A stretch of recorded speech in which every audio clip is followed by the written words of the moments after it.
نعم. بسم الله الرحمن الرحيم. السلام عليكم ورحمة الله وبركاته.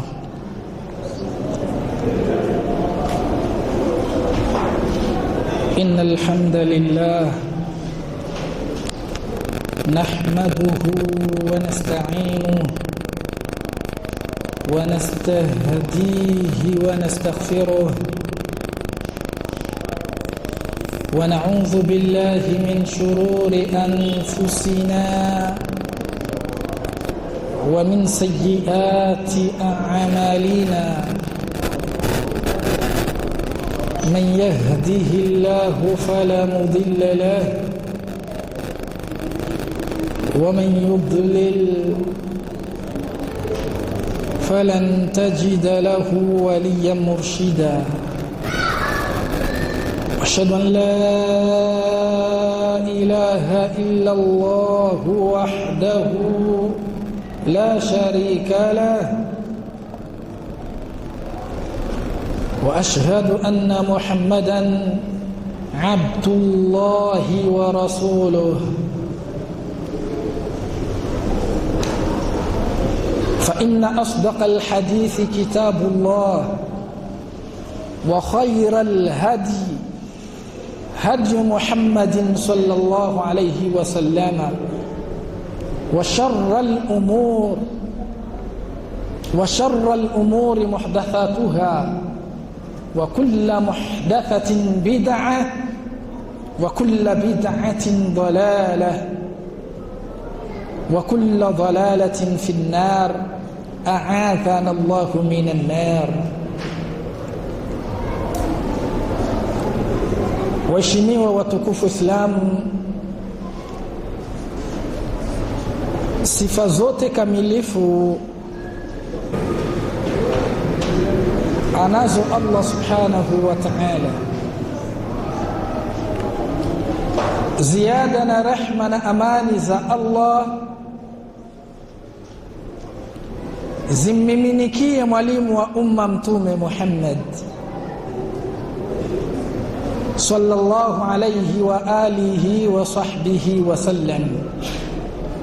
Waheshimiwa watukufu Islamu, mambo mabaya katika dini yetu hii tukufu ya Uislamu ni mambo ya uzushi yasiyokuwa na asili katika Qur'an, yasiyokuwa na asili katika Sunna, yasiyokuwa na asili katika mwenendo wa maswahaba. Mambo hayo kila siku huchukuliwa kuwa ni uzushi, na uzushi ni upotevu, na upotevu ni moja mwa sababu zitazompeleka mja katika moto wa Jahannam. Tunamwomba Allah subhanahu wa ta'ala kwanza kabisa atukinge na upotevu, pili atuepushe na moto wa Jahannam. Watukufu Islamu, katika siku hii ya leo tukufu tunaingia moja kwa moja katika darsa letu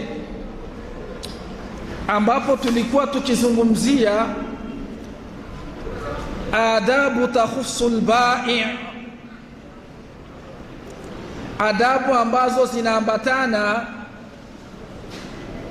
na yule mwenye kuuza biashara, adabu ambazo zinaambatana na muuza biashara. Na tunapozungumzia muuza biashara, tunakusudia mtu ambaye amechukua bidhaa zake akaweka hapo, kisha anasubiri wateja waje wampe pesa awape bidhaa. Huyo ndo muuzaji. Katika lugha ambayo tumezoea kwetu tunasema muuzishaji. Adabu ambazo zinaambatana na huyu mwenye kuuzisha, labda ana duka lake kwa Sioni, labda ana duka lake Ruvumera, au hata hapa mjini yuko na duka lake anauza vitu tofauti. kuna adabu ambazo zinaambatana na huyu mtu ambazo alituwekea mtume wetu Muhammadun sallallahu alayhi wasallam. Tukawa tumesimamia katika kipengele cha 5 na ndicho ambacho tutaanzia katika siku yetu hii ya leo biidhnillahi ta'ala. Waheshimiwa watukufu wa Islam, kipengele cha 5 kinasema tajannubu tijara fil muharramati walau bibai'iha li ghairi almuslimin. tajannubu tijara fil muharramati walau bibai'iha li ghairi muslimin, kuepuka na biashara ya haramu ijapo unayefanza naye hiyo biashara si Muislamu. Manake mtu kujiweka mbali na biashara za haramu, ijapo yule ambaye unafanya naye biashara kwake ni jambo la kawaida, si Muislamu. Dini yetu tukufu ya Uislamu inakataza. Mfano, ndugu zetu upande wa pili, wao kwao kula nyama ya nguruwe hilo ni jambo la kawaida na limepasi, lakini sisi katika utaratibu wetu nyama ya nguruwe kula ni haramu. Sasa unamkuta Muislamu anasema hivi, mimi nyama ya nguruwe siuzishi Muislamu wala siili. Kwa nini? Kwa sababu ni haramu Muislamu kula nyama ya nguruwe. Sawa, lakini anachukua nguruwe anarangua kisha anaenda kuwauzishia wasiokuwa Waislamu. Madama sisi dini yetu imekataza, lakini wao kwa sio haramu, mimi namuuzishia wao, wazili watajijua. Hili jambo ni haramu. Sawa, kufanya biashara ya jambo la haramu ijapo kwa yule unayefanya naye biashara hiyo kwake sio haramu au si Muislamu. Ushahidi liqauli rasulillahi sallallahu alayhi wasallam, maneno ya mtume wa Mwenyezi Mungu anasema, la'ana Allahu al-yahuda la'ana Allahu al-yahuda hurrimat alayhim ash-shuhum. Mwenyezi Mungu subhanahu wa ta'ala amewalaani Mayahudi. Mayahudi wameingia katika laana kwa kumfanyia ujanja Mwenyezi Mungu kama huyu.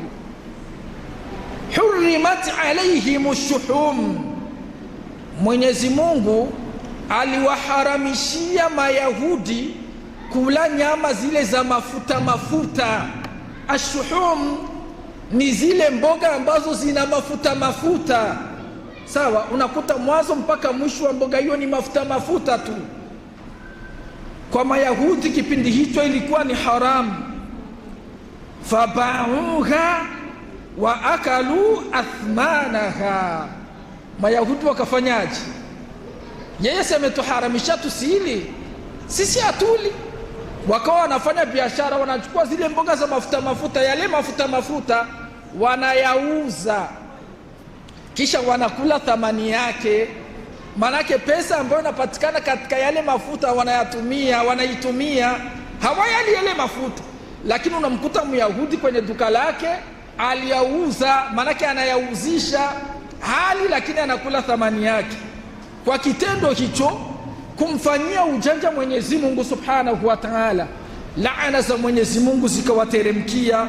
Na hadithi hii ni sahihi, ambayo maneno matukufu kutoka kwa mtukufu wa daraja Mtume Muhammadun sallallahu alayhi wasallam. Kisha Mtume akasema hivi, wa inna Allah azza wa jalla idha harrama akla shay'in harrama thamanahu, Mwenyezi Mungu anapoharamisha kula kitu basi anaharamisha na thamani yake. Maana yake pesa inayotoka mkila kile kitu na yenyewe inakuwa ni haramu. na tukatoa mfano, ni haramu mchana wa mwezi mtukufu wa Ramadhani watu kula mchana. Mwezi mtukufu wa Ramadhani ni haramu watu kula mchana. Sasa kuna Muislamu yeye kawaida yake anafanya biashara ya mamantilie, anaenda hapo jirani hapo kwa soko la Sioni, ndio yuko na ada ya kupika mamantilie. Wanakuja watu ambao si Waislamu, wanakula katika kile chakula ambacho amekipika mchana mwa mwezi mtukufu wa Ramadhani, kwa kudai ya kwamba hawa sio Waislamu, kisha ile pesa anaichukua anaila. Hii ni haramu. Si kwamba eti kwa sababu hawa wanaokula hichi chakula si Waislamu eti wewe ndo unaruhusu kuwapa chakula. Allah ameharamisha na ni haramu. Hii biashara watu wengi wanaifanya Sheikh, alafu hali chakula, zile pesa zinapatikana mkile chakula ambacho alifanya haramu ndio anatumia, na si ajabu hizo ndo anaemea iftari ya yeye kula jioni na daku. Na jambo lingine ambalo tutalitolea tanbihi kuhusikana na wafanyakazi ambao wanatumika katika majumba yetu.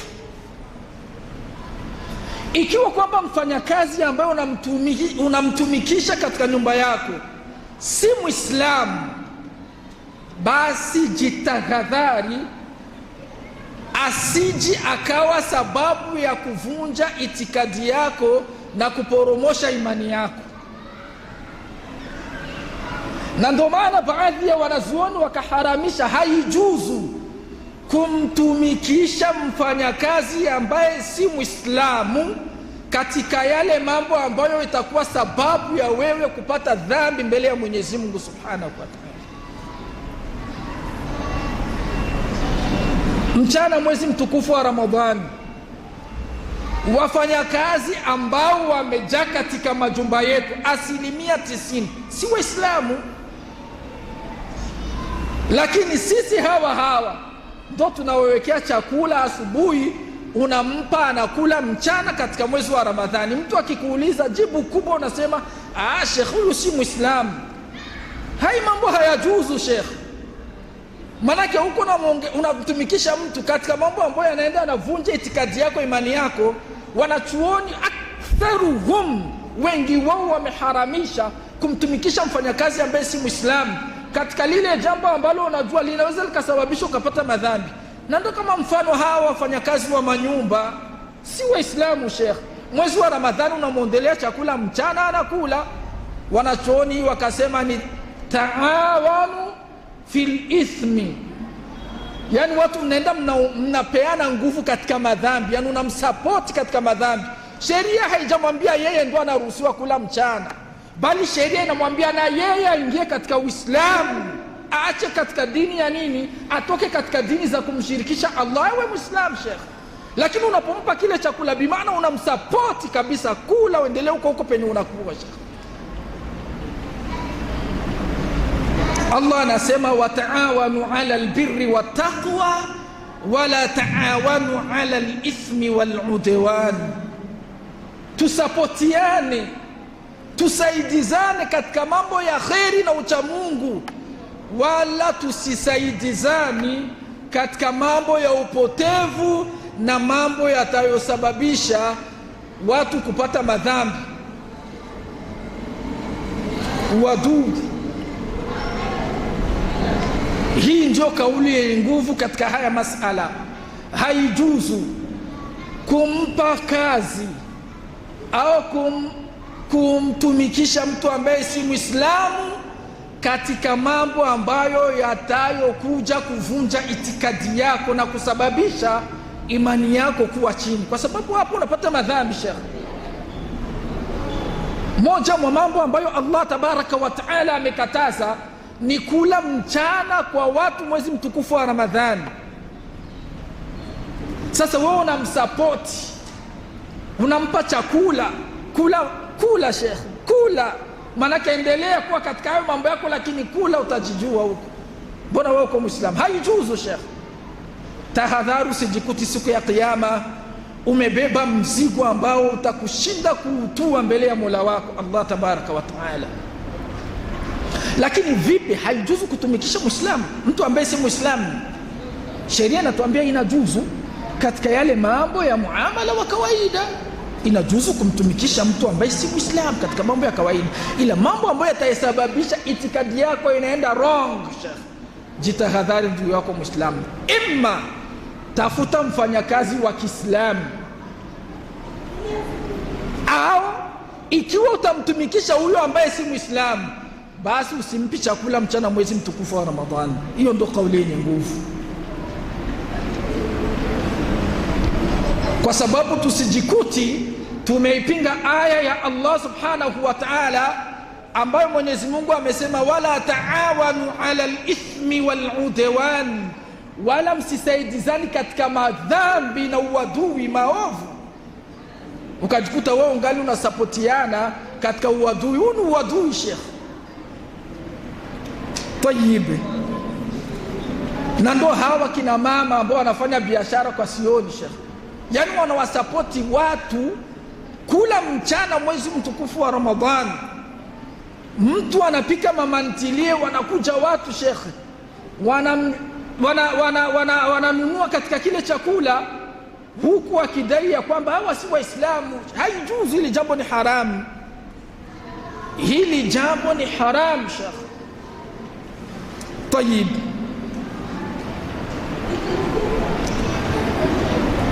jaa fi fatawa lajnati daima, imekuja katika fatawa lajna daima inasema kwamba la yajuzu almutajaratu fima harrama Allah min al-at'ima wa ghayriha, haijuzu mtu kufanyiana biashara katika yale mambo ambayo Mwenyezi Mungu ameharamisha miongoni mwa chakula na mengineyo, kufanyiana biashara katika mambo ya haramu. Dini yetu tukufu ya Uislamu imeharamisha pombe. Eti mtu anaenda kufanya biashara na mtu asiyekuwa Muislamu, anarangua pombe alafu anawauzishia wasiokuwa Muislamu, yeye anachukua ile thamani ya zile pesa. Hapana, haijuzu. Kalkhumuri walkhinzir, kalkhumuri walkhinzir walau ma'al kafarati, kama vile kufanya biashara ya nguruwe au pombe ijapo kwa watu ambao si Muislamu, haijuzu. Fala yajuzu bai'u al-khamr au al-khinzir li ghairi al-muslimin, haijuzu kufanya biashara ya pombe au nyama ya nguruwe kwa watu ambao sio Waislamu. Wala yajuzu taamulu ma'ahum birriba wal maisiri, wala haijuzu kuamiliana na makafiri katika mambo ya riba au mambo ya kamari. Asili ya riba katika Uislamu ni haramu, asili ya kamari katika Uislamu ni haramu. Mtu usiseme eti kwa kuwa ni haramu mimi basi acha nende kafanye na wale sio Waislamu, wale kwa ni kawaida. Haijuzu.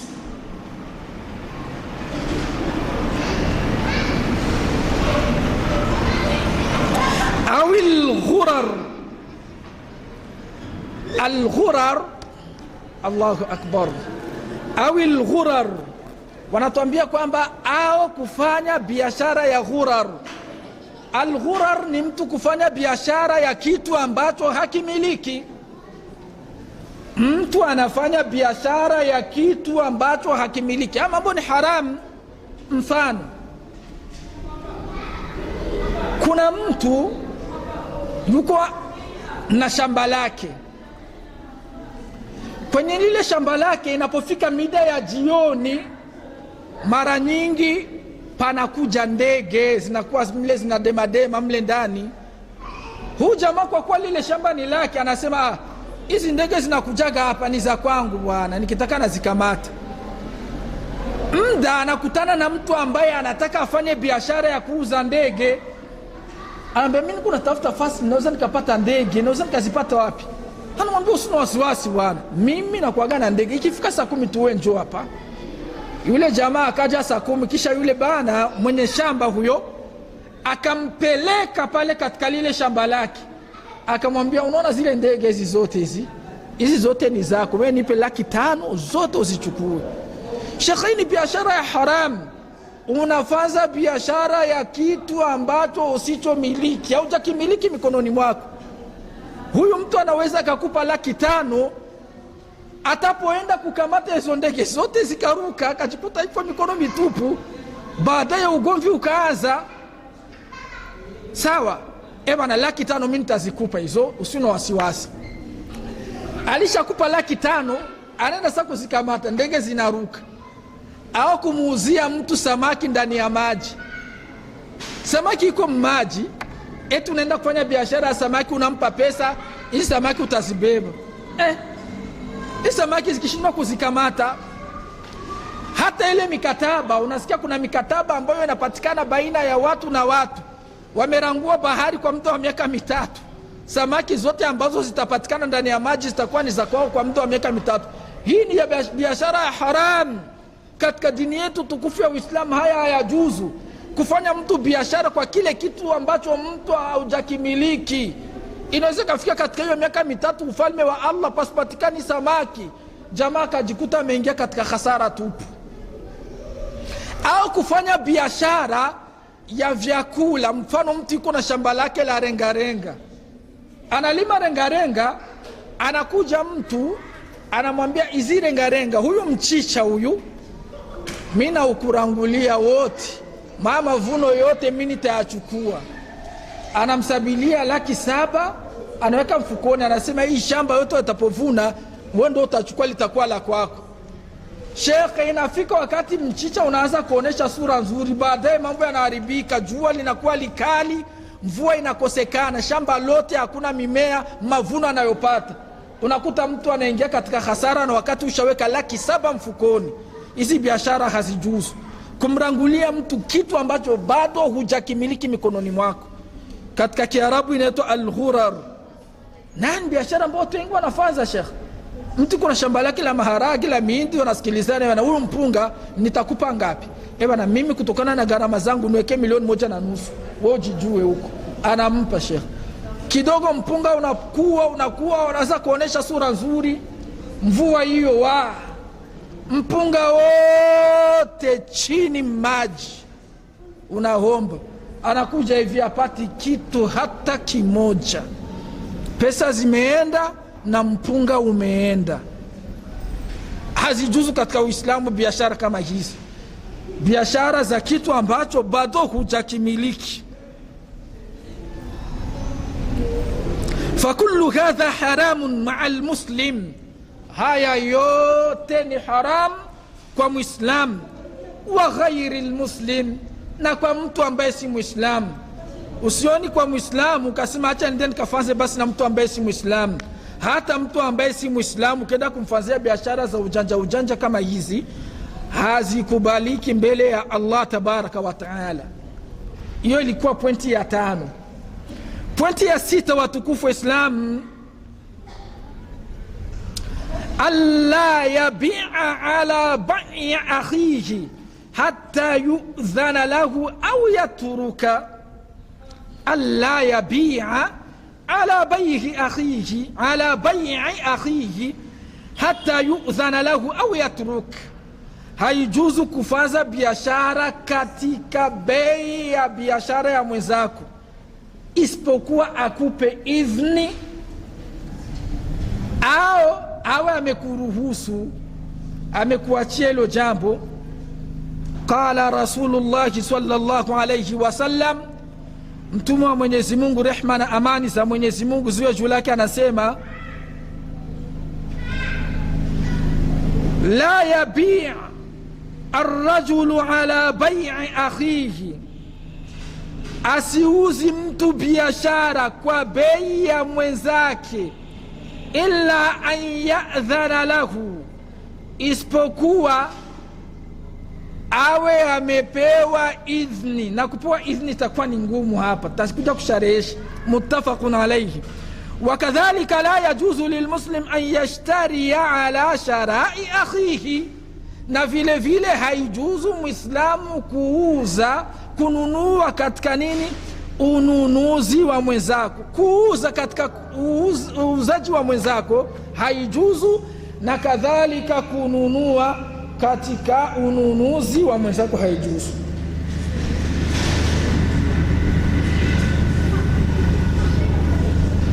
Takuja kuyapambanua. Haijuzu kuuza katika bei ya mwenzako au uuzaji wa mwenzako. Wadhabitu hadhihi almas'ala an yakuna ba'da tamami safqa.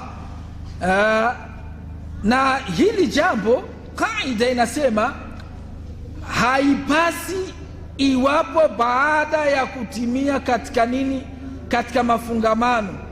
Ka an yaqula sahibu mahalli liman ishtara sil'ata bilfi'l indi tilka sil'atu biaqalli min athamani alladhi ishtaraytaha bihi. Mfano wake ni hivi: ndugu yako amenunua kitu, bana, hii simu umeiuza aje?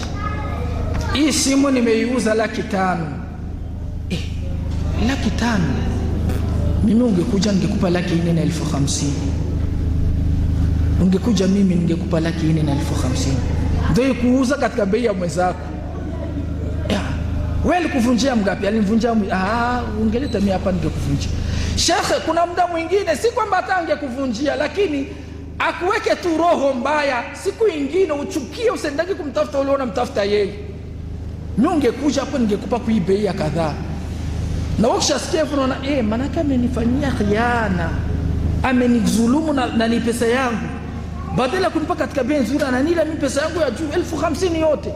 Siku nyingine sitarudi yako mtafuta. Hili mambo hayajuzu katika Uislamu. Sawa? Au yaqulu ash-shakhsu lil-bai' ba'da an ba'a sil'atan law 'aradtaha 'alayya la akhadhtuha bi akthar.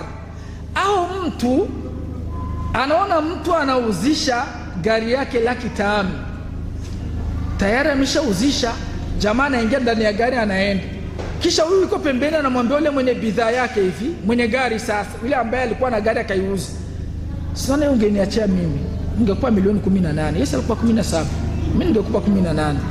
Haya mambo hayajuzu Sheikh, Uislamu unayakataza. Sawa? Kwa sababu ni mambo ambayo yanarithisha uadui.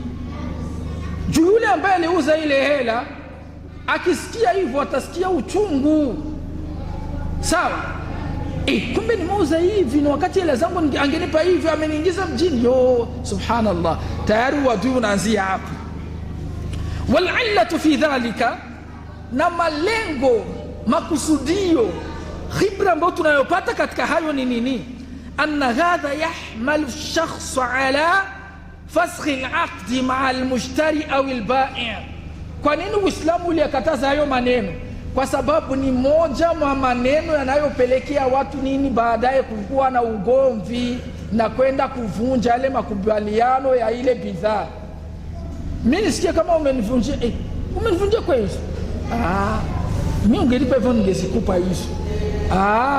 Nafuka namfuata ule jamaa, nirudishie hela yangu, nirudishie hela yangu. Unaona tayari tushakubaliana. Kama ni mtu mwenye kwa na subira ndogo, ngumi zinaanza. Unataka kunile hela yangu, nafikiri mimi ngumi zinaanza. Ndio maana haya maneno Uislamu kayakataza. Alikuuzia kwa ngapi? Alipa kwa hivi, mashaallah khair. Kaa kimya tu. Kaa kimya. Lakini ikiwa kwamba hawajauziana sasa, ndio unaona kama anataka kumuingiza mjini, hapo Uislamu inajuzu kumwambia kwa kumwoko, jitahadhari, hiyo bei kawaida bei yake kadhaa sokoni inajulikanaga ni hii, asikuingize mjini. Sawa? Lakini kisha tokea alikuuzia ngapi? Mimi amenipa 600,000. Ona wewe sio kwamba uko zembe zembe wewe. 600,000 hicho kitu wako nakuuza 350,000. 350,000 wallahi atanirudishia hela yangu. Mtu anavaa viatu anamfuata, utanipa hela yangu, chukua kitu chako hapa. Ngumi inaanza Sheikh. Pale ngumi zinaanza, watu wanatandikana ngumi za sawa sawa. Nini umechangia katika nini? Kuleta kuchonganisha watu na tayib. Ndio maana ya masala ni masala ya watu kuyafuata kwa tanbihi. Mtu iko na bidhaa yake aliweka bei yake ni bei kadhaa, na hiyo bei inajulikana ndo bei ya kawaida. Sheikh, kuna mtu yeye anataka tu amvurugie biashara, anamwambia mtu usitoe hizo hela, hizo ni nyingi, na anajua ndo bei ya kawaida. Hii jambo alijuzu, sawa. Lakini iwapo kama unajua kweli alifanya khiana, akapandisha bei mpaka akatupa mipaka, inajuzu kumnusuru ndugu yako asije akapoteza pesa. Lakini sasa kama wameshauziana ndo tayari, weka kimya. Ndo mafunzo ya dini yetu tukufu ya Uislamu. Tayib,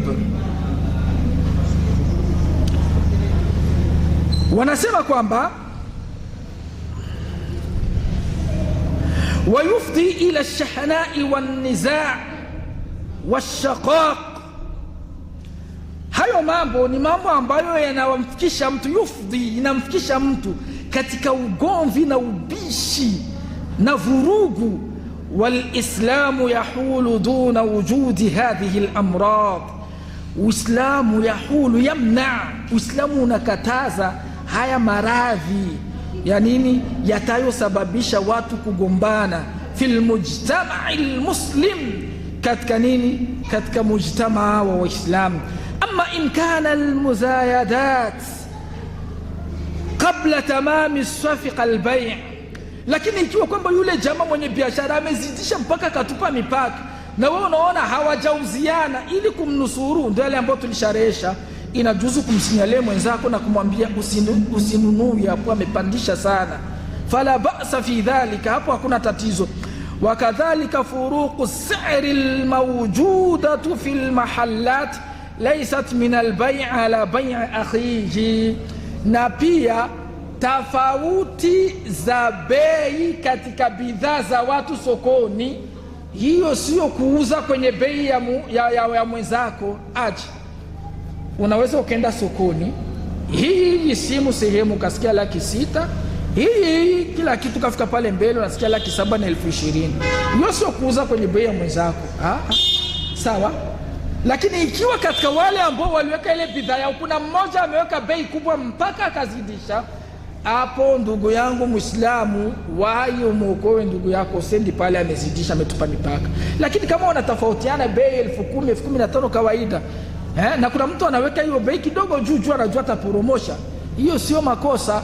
Kuuza katika kuuza kwa bei ya mwenzako, shekhe iko na bidhaa yake anauza pale, aliuza ngapi? Sawa, nishajua. Kila mwana kitaka kwenda mle duka, njoo kwanza, njoo mara moja. Unataka simu gani ile? Pale wana unajua bei yake pale ni 600,000 shekhe. Chini hapo hakupi. Lakini mimi nikija hapa nitakupa 5,000 na 50,000. Inakuwa ni haram shekhe. Yaani mtu anafanya biashara kwa bei ya mwenzako shekhe, unamsinyalia mapema 5,000 na 50,000 mimi nitakupa, ili uvujie tu huyu jamaa asendi kuuzia kwa fulani, aje kuletea hiyo risk, kufanya biashara kwa kupitia bei ya mwenzako. Hizo ni adabu ambazo zinaambatana na mtu anayefanza biashara. Aliweka bidhaa kwa watu wanakuja, maana yake anayeuzisha katika nini, katika lugha yetu. Na kadhalika kuna adabu ambazo zinaambatana na muuzaji, sawa, yani mnunuaji katika lugha yetu, yule anayeenda kufanya nini, kununua. Adabu tahusu almushtari, adabu ambazo zinaambatana na mwenye kununua. Jambo la kwanza katika adabu ambazo zinaambatana na mwenye kununua, tajannubu al-israfi wa tabdhiri fi sharai. Tajannubu al-israf, wewe mwenye kununua, unapokwenda kununua kitu dukani, epukika na israf, sawa. Jitahidi usitumii pesa hovyo katika kununua. Wa tabdhir, at-tabdhir walitafsiri wana wa ilmu wakasema infaqul mal bitariqatin ghair aqlaniyah au fi ghairi faida, maana yake kutoa pesa katika mambo yasiyokuwa na faida. Hiyo dini yetu tukufu ya Uislamu inakataza. Bana, hapa tuko na chuma cha maiki, ndo kinabeba maiki wakati wa kusalisha. Wewe umeenda dukani, acha ninunue chuma kingine cha maiki. Bwana, unakipeleka wapi? Msikiti wa barabara ya 13. Mbona barabara ya 13 wako na chuma cha kubebea maiki? Acha ninunue tukibebe viwili. Hii ni israfu Sheikh. Hii ni israfu katika dini ya Uislamu, inakatazwa Sheikh. Yaani kununua kitu hauna haja, unatoa tu pesa kwa kununua, ijapo kile kitu hakihitajiki, ili mradi tu utoe ununue, wakati zile pesa zingeenda kufanya kazi zingine za Uislamu na kusaidia mambo mengine ya Uislamu. Kumbe dini yetu tukufu ya Uislamu inaotufunza tutazame mambo ya muhimu zaidi kabla yale ya muhimu ya kawaida. Wona tuletea chuma na sisi tunacho, wakati pale panahitajika feni hatuna feni, badala kutuletea feni ya pale. Kumbe tutizame kile cha nini, aulawiyati, aham kabla almuhim. Tutizame kile cha muhimu zaidi kabla cha kawaida. Bwana, mimi acha nifanye kitu fulani. Sasa sawa, hamna tatizo. Hichi kitu chenye unafanya kinahitajika kweli kwa hiyo wakati. Labda tazama fasi ambapo kinahitajika ukipeleke, lakini kwa ule msikiti hicho hakihitajiki, wanacho. Mimi nitakipeleka pale pale, nitakipeleka pale pale.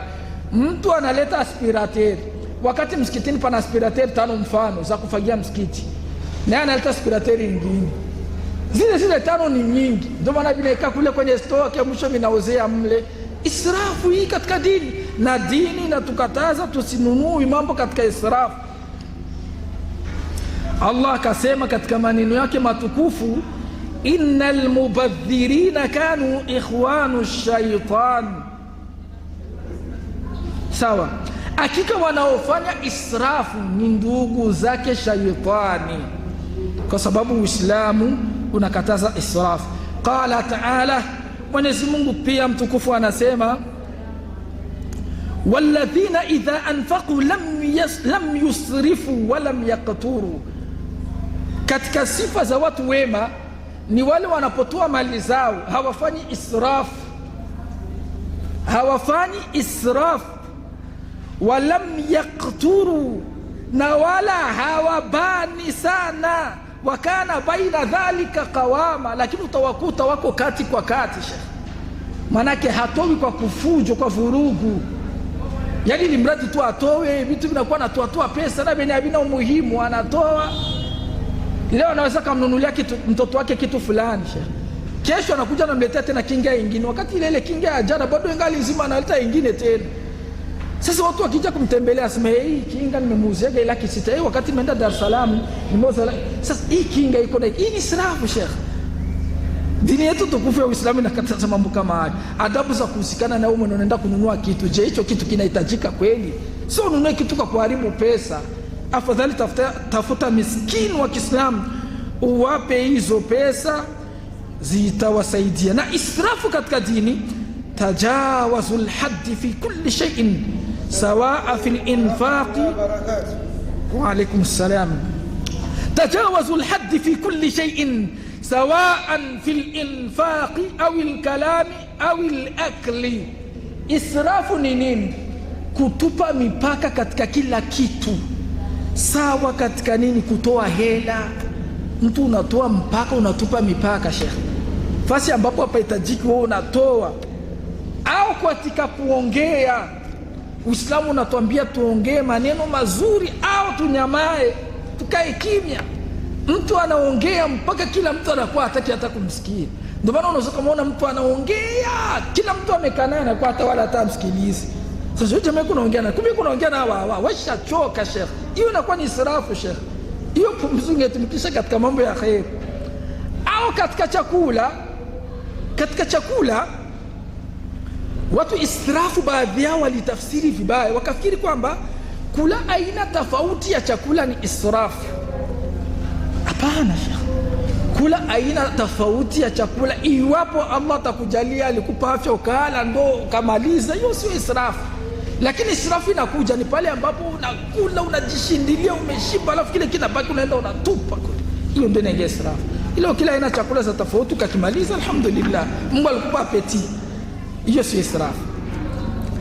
Adabu ya pili katika adabu za mnunuaji, tulisema usinunui kitu kiolela tukaharibu pesa, ni makosa Sheikh. Tizama kitu kinachohitajika, sawa? Na hata ukija msikitini unataka sadaka yako kuitoa msikitini, sawa? Usiitoi sadaka yako kwa sababu wewe umejisikia tu nifanye kitu fulani, lakini onana na wahusika, bana panahitajika nini? Bana kwa sasa tunahitaji kitu fulani, tunahitaji mifuko ya sima, kwa sasa tunahitaji makaro, kwa sasa tunahitaji ukarabati wa milango, tuko katika ukarabati. Sio tuletee mifuko ya sima, mifuko 600 pelekeni msikitini wakati sisi tunahitaji milango. Hii inakuwa israfu. Adabu ya pili,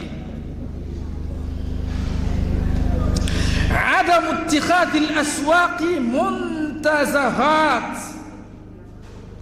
wa amakin litarwihi ani nafs. Adamu ittikhadhi al-aswaqi al-muntazahat, kutokujalia soko ziwe maeneo ya starehe. Dini yetu tukufu ya Uislamu inakataza. Manake unapoingia sokoni uende kwa malengo haswa, yakimalizika ondoka.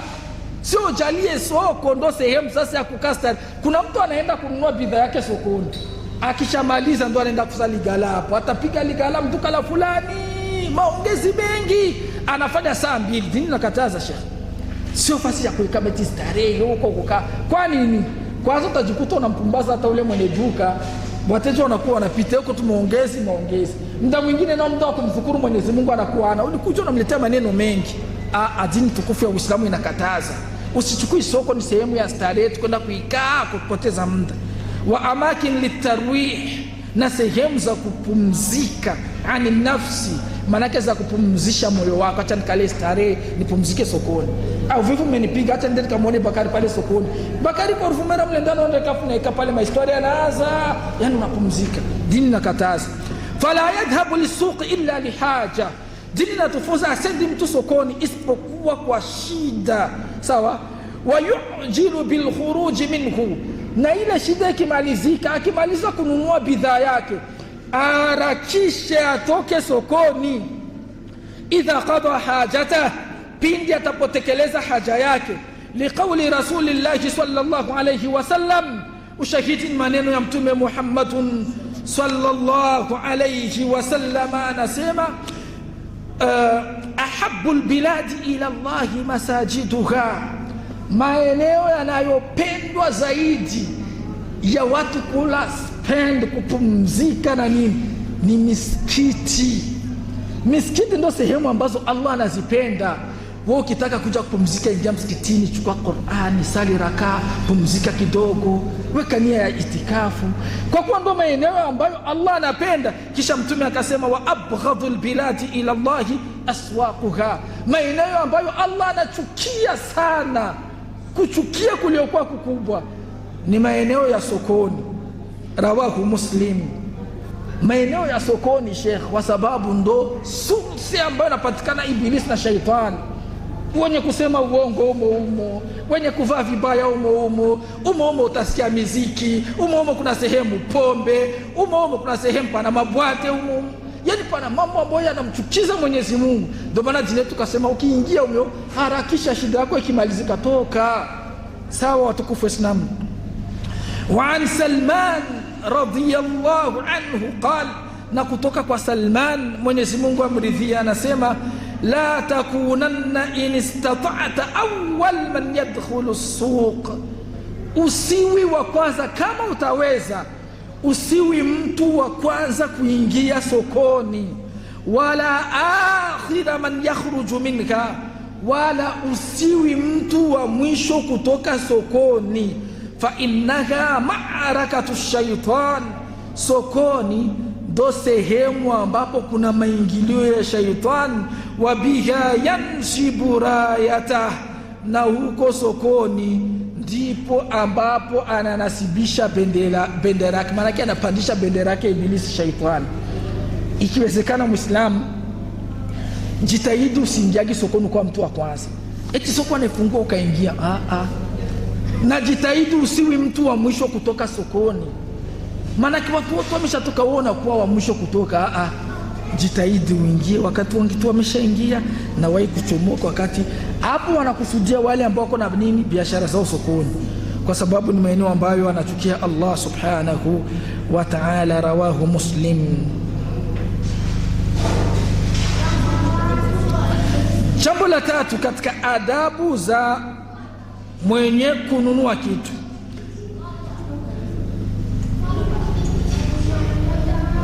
alla yabkhasa as'ara as-sil'i. Qala Allah ta'ala wala tabkhasu an-nasa ashya'ahum. Ndio ile adabu tulizungumzia, kupunguza bei ya yabkhas, kupunguza bei ya watu wenye kufanya biashara. Hichi kipengele kipengele muhimu Sheikh, wallahi naomba mnifateni sana. Kupunguza bei ya watu wenye wanafanya biashara. Kitu kinauziwa 300,000, mimi nitakupa 1,118,000. Dini nakataza alla yabkhasu ashya'a, kutoka kupunguza bei ya wafanya biashara. Sasa mtu anajiuliza, mimi niingia sokoni, bei na wataniambia nitoe tu. Hizi nchi zetu sio za wachamungu Sheikh. Kitu kinaweza kuwa kinauzwa 50,000 kupiga 400,000 Sheikh, nitoe tu. Allahu akbar.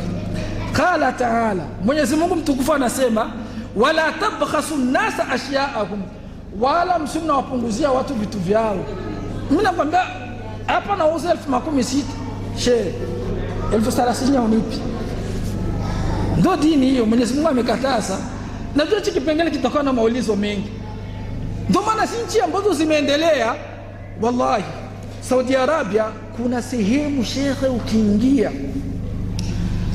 sio sehemu, duka zao nyingi vitu vinakuwa bei hapo hapo, hata ukose senti Sheikh, kalugo hawakupi, ndio bei yao, hawaongezi wala hawakupi. Maana kwa liuza bidhaa yao, wanajua ka faida ni haka, basi wanasimamia hapo hapo. Mimi nilishawahi karibia kuchelewa ndege Madina, niko natafuta hizi suruali skin za kuvaa, hizi training za wachezaji wanapenda kuvaa. Kasema cha nini nikanunua hiyo siku, kwa tasafiri hiyo siku nikaenda kuuza kitu dukani. Sheikh, nimefika dukani nakosa real 2, walikuwa wanauzisha real 37, mimi niko na real 35. Saha, waliosoma Madina wanapajua 35 pana kosa 2 Sheikh. Nafika ile sehemu ya kulipa, wanaweka mkale pale pap, kanaonesha pale ni 37. Najishika mfuko, niko na 35. Mwezi mtukufu wa Ramadhani, saa 8, jua kali sana Sheikh. Wallahi nimembembeleza mpaka machozi yanataka kutoka, na niambia hapa hatuwezi tukatoa hata 5, maana yake beyond hiyo hiyo Sheikh. Tushakazoea huko sisi tunapunguza. Nililazimika tena kurudi jamia kutafuta real 2 nichukue nirudi tena kule Sheikh. Hichi kipengele nifateni vizuri, kutoka kupunguza bei ya wafanyabiashara. Dini inakataza kupunguza bei ya wafanyabiashara. Maana yake mtu simu yake ameweka hii bei, wewe unaenda kumwambia sasa Sheikh, hiyo ni 500,000, mimi nitakupa 400,000. Haramu Sheikh. Sheikh Jaafar, umefuata hichi kipengele vizuri. Kupunguza bei haijuzu. Maana yake ukienda kuuza sehemu, bei ambayo utaona waliweka pale, wewe tu hela nunua kutoka wendi. Kupunguza bei, hii simu inauzwa 1,000,000, bwana 700,000 unipi? Niko na 700,000 bwana. Basi acha nichukua. Hilo jambo kupunguza bei haijuzu. Mwenyezi Mungu katika Qur'an anasema wala tabkhasu an-nasa ashya'ahum, wala msiwapunguzi, wala yanqusu min qimati sil'i. Ndio tafsiri wana wa ilmu, wala usipunguzi bei ya bidhaa. Simu aliweka 500,000, toa 500,000 ondoka wewe. Lakini sasa ulizo, je, hii nchi yetu ambayo tunaishi, hilo jambo linawezekana kweli? Kwanza wafanyabiashara waongo, kitu anakipandisha bei mara 4 yake Sheikh. Amekirangwa 50,000 anakiweka 200,000. Ukisema usipunguzi bei umeangukia pua. Kumbe ni mtihani wallahi. Wafanyabiashara tumeokope Mwenyezi Mungu. Na tujitahidi kwa duka za Kiislamu ndio unajua bana, kuna mtu duka lake Sheikh, lile duka kabisa linatembelea sunna. Tunaenda kununua mwilo duka, tusijikuti tu tunapata makosa na sisi hatujui Sheikh. Adabu ambayo inaambatana na mtu mwenye kwenda kununua kitu, unapofika dukani usipunguzi bei. wala tabkhasu an-nasa ashya'ahum. Mwenyezi Mungu anasema katika suratul A'raf, wala msiwapunguzie watu vitu vyao, wale waka bei yao watu waela ununue wende. Lakini sasa huyu ambaye anasema tusimpunguzi bei, je, kweli bei aliweka ni ya wastani? Hapo ndipo nakuja tatizo. Adabu ya 4, alwafa'u bidaf'i thamani as-sil'a la siyama fi shara'ibi at-taqsit. Alwafa'u bidaf'i thamani as-sil'a, kutekeleza. Alwafa'u bimaana kutekeleza, kulipa thamani ya bidhaa. Kulipa thamani ya bidhaa. Bwana, nipatie hapa nusu ya maziwa. Mtu anakuja anaweka nusu ya maziwa nakupa. Wewe unachukua unaweka mshakoshi. Niletee ile pale ile nini pale? Ile unajua ni blebe. Nipe hiyo, nilikuwa nahitaji. Unachukua blebe unaweka. Anafikiri unataka kutoa pesa, anaona nafunga afu naenda. Bwana, ni aje mbona unaenda? Sasa nitakimbia jobu wala wako wa urofa. Wewe unaweza kukimbia jobu wala mtakupa bwana. Sheikh, yani makosa Sheikh. Mtu unamfanyia ujanja. Ndio maana Uislamu kasema alwafa'u bidaf'i thaman, kutekeleza haraka haraka. Wakati alikupa mbio mbio, kawe mpele yake hapo hapo. Sheikh alishakupa bidhaa yake, anasubiri umpe pesa. Mtu anachomoka anaenda. Bwana, ni aje Sheikh Uthman, mbona kwani nafikiri nitakimbia jobu franga 20,000? Mtakupa bwana, subiri nifike nyumbani mara moja. Sheikh akenda hivyo, inakuwa deni. Hili jambo ni haramu, halijuzu katika dini yetu tukufu ya Uislamu. Alwafa'u bidaf'i thamani sil'a, kuharakisha kutekeleza kulipa thamani ya bidhaa ambayo umechukua. La siyama fi shara'i bitaqsit, na hasa ikiwa ni yale ambayo tulisikilizana kulipa kwa tabaka. Ataqsit maana yake tabaka. Bwana, mimi nauzisha 600,000 lakini sina 600,000 hivi, chukua kwanza 3, wiki 2 kisha nitakupa 1,500,000, wiki tena 2 1,500,000. Ukampa 300,000, wiki 2 umpe 1,500,000 na kwa 4,500,000, wiki 2 zingine umuongeza 1,500,000 na kwa 600,000. Maana yake hapa umechukua deni. Jitahidi hii tabaka hapa katikati, mwizo wiki 2 mpe hiyo 1,500,000 na wiki 2 nyingine mmalizie. Sawa? Ndio Uislamu unatuambia Sheikh. Sio anakupa kitu chake zile wiki 2, ulimpa 300,000, yani wiki 2 utamletea kwanza 1,500,000, wiki 2 zinaenea. Bwana, ni aje? Salamu alaykum. Wa alaykum salam. Nilikuwa nasema unakumbuka kama leo ndio ile mkataba wetu wa kuleta ile 1 nakumbuka Sheikh, subiri niko vitu, weka hata simu, usibali hata mainite, usibali mainite yako nakuja. Sheikh anakusubiri. Mbona inafika jioni huyu jamaa wala talsa, piga simu, anatizama namba, huyu jamaa ananidai. Baada ya corona mvuruga kila anafika nasema simu, piga simu Sheikh, simu haipiti. Anavunja ule mkataba ambao mmekuwa mmeelewana nao. Anavunja mkataba ambao mmekuwa mmeelewana nao. Wiki 2 Mwenyezi Mungu akipenda nitakupa 1,500,000. Wiki 2 hiyo siku inaenea inakuwa ni viwaji. Ilikuwa ni mwezi mmoja unamaliza kila kitu, inakuwa deni la miezi 4 5. Mpaka pale ule mtu anakuwa na alishagaeba, anakuwa tu anajidoga, fulani wallahi amenidhulumu ila zangu, fulani. Unajikosesha baraka katika maisha, ndugu yangu Muislamu. Hiyo sio tabia ya Muislamu. Kuna mambo madogo madogo ambao watu wanayafanya kwa kudharau, kumbe ni kwa sababu ya Mwenyezi Mungu kutoa baraka katika maisha yao. Tajibu ushahidi, Mwenyezi Mungu anasema ya ayyuhalladhina amanu awfu bil uqud, enyi mlioamini tekelezeni mafungamano yenu, makubaliano yenu. Wakati unaenda kununua kitu, sio deni. Akikupa nawe aliyad bil yad, anakupa nawe mpe hela, tekelezeni mafungamano. Na kama ni deni, jitahidi ile deni ile siku ikienea mpe deni lake. Sio ujikaushe, unajikausha, unamkwepa, mwisho baadaye mtu anaamua kuheba, unamdhulumu Sheikh, uko unakula moto katika nini, katika tumbo lako. Adabu ya 5, na biidhnillahi ta'ala ndiyo ambayo tutasimamia, inasema la yajuzu an yazida fi si'ri sil'atin la yarghabu fiha liyarfa sa'raha ala ghayrihi wa huwa al-ma'rufu bin najshi. Adabu ya tano, Mwenyezi Mungu anatukataza an-najshi, au dini yetu tukufu ya Uislamu inatukataza an-najshi. La yajuzu an yazida fi si'ri sil'atin, haijuzu kupandisha bei ya bidhaa, sawa. La yarghabu fiha liyarfa sa'raha ala ghayrihi, ambayo mtu hataki hiyo bidhaa lakini anafanza malengo kwa min ajili ya kupandisha hiyo bei kwa mtu mwingine.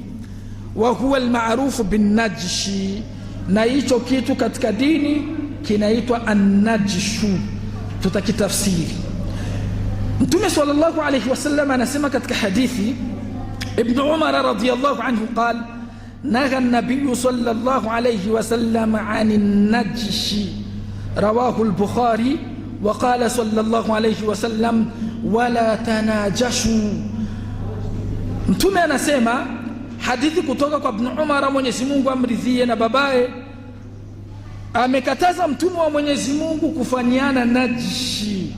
Na Mwenyezi Mungu akasema katika Qur'an, na pia akasema Mtume sallallahu alayhi wasallam kwa mara ya kwamba wala msifanyiani an-najshu. An-najshu aziyadatu fi thamani sil'ati man la yuridu shiraaha, kuzidisha biashara bidhaa yako bei kwa yule ambaye hataki kuinunua.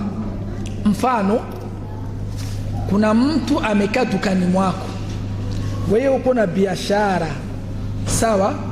Ile biashara yako umeiwekea bei kadhaa, mfano 5,000.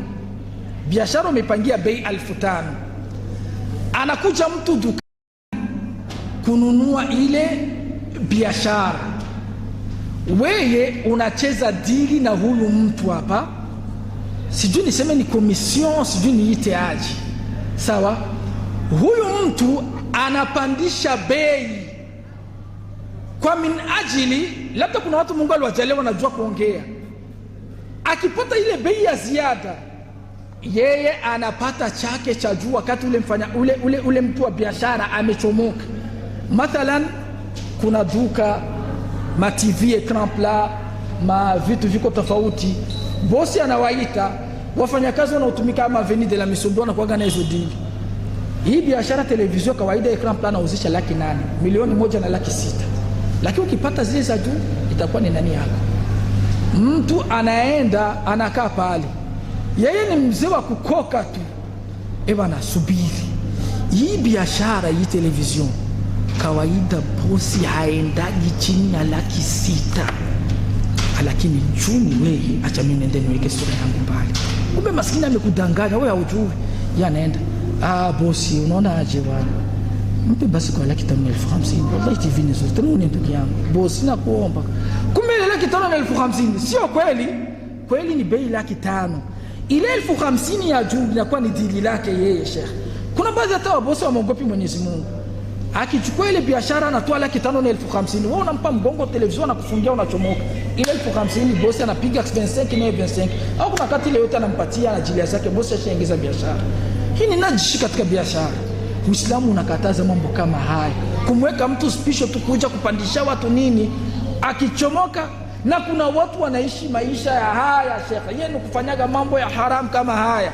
Maisha yake ni kukaa dukani, kukoka, kupambia kitu, kisha ukienda anakula za juu.